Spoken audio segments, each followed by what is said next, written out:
Bonjour et bienvenue sur Hydrostat Info. Dans ce tutoriel, je vais vous montrer comment trouver et gérer les paramètres d'affichage sur un Samsung S25 Plus. Commençons!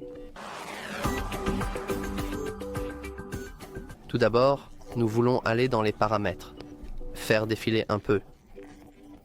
Et ici, vous pouvez trouver vos paramètres d'affichage et je vais rapidement passer en revue les options ici.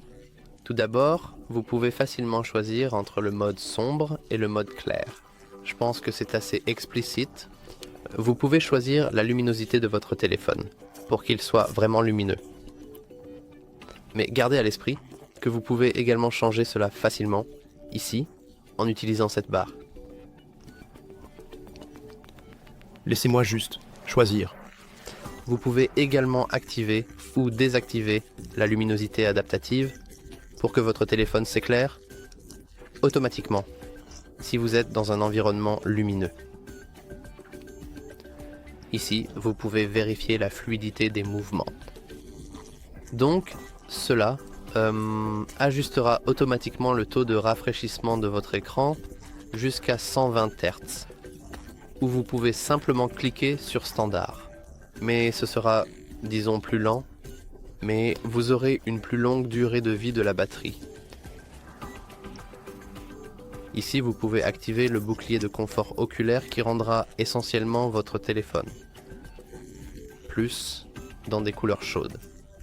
Et ce que cela fait, c'est que cela rend l'utilisation de votre téléphone simplement meilleur pour vos yeux puisqu'il limite la lumière bleue. Comme vous pouvez le voir, il vous indique même ici que vous pouvez garder vos yeux confortables en limitant la lumière bleue et en utilisant des couleurs plus chaudes. Mais pour l'instant, je vais désactiver cela.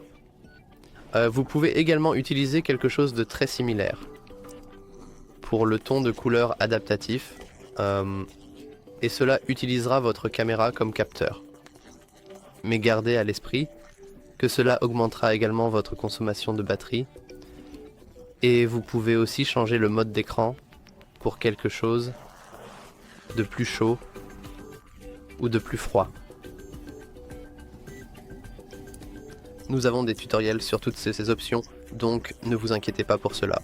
Tout ce que vous devez savoir, c'est qu'elles sont toutes liées, d'une manière ou d'une autre, à votre affichage. Par exemple, vous pouvez augmenter la taille de la police de chaque texte sur votre téléphone, et vous pouvez choisir de les mettre en gras. Vous pouvez également changer le zoom de l'écran à votre convenance ou même le désactiver complètement ou le rendre extrêmement petit. Vous pouvez changer le délai d'extinction de l'écran. Donc après seulement 5 secondes sans rien faire, mon téléphone s'éteindra automatiquement et éteindra l'écran et je devrai cliquer manuellement dessus et comme vous pouvez le voir, en quelques secondes, il sera complètement noir et je devrais le rallumer à nouveau. C'est absolument incroyable.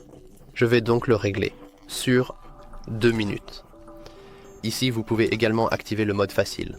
Donc en gros, tout sera automatiquement grand, en gras et ce sera plus facile pour les yeux et plus facile de trouver des choses, surtout si vous voulez donner votre téléphone par exemple à une personne âgée. Vous pouvez également changer la barre de navigation pour ne pas avoir ces boutons ici, mais des gestes de balayage. Bien qu'ils puissent être un peu difficiles à utiliser. Donc, je vais rester avec les boutons. Vous pouvez également augmenter la sensibilité tactile si vous utilisez un protecteur d'écran. Vous pouvez afficher les informations de charge, mais seulement lorsque vous chargez réellement votre téléphone. Et ici, vous avez des options de veille écran. Et c'est presque tout.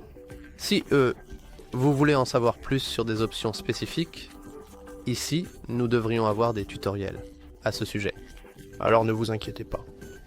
Si vous avez trouvé cette vidéo utile, veuillez envisager de l'aimer et de vous abonner. Merci d'avoir regardé.